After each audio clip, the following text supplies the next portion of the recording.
हिकु हफ़्तो अॻु सकरण जो वापारी सेठ अनवर अली राजपूत दादूअ मां अगवा थियण बाद राति देर सां ड्रामाई तौरु आज़ादु थी वियो,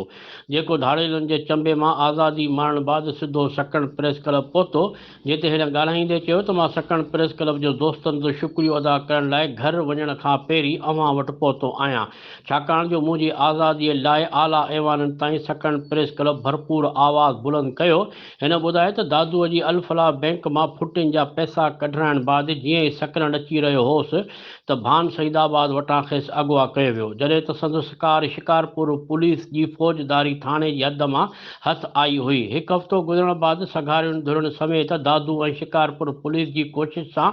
आज़ादु थियो आहियां, कंहिं बि क़िस्म जो को बि भुंग न ॾिनो आहे। हिन हिकु सुवाल जे जवाब में चयो त धाड़ेल मथे तशदुद पिणु कंदा हुआ, मुंहिंजे पेरनि खे ज़ख़्मी करे छॾियऊं त जीअं भॼी न सघां, पर अल्लाह साईं जी महिरबानी सां राति दादू शहर ॿाहिरां हथ पेर ऐं अखियूं ॿधी छॾे विया आहिनि,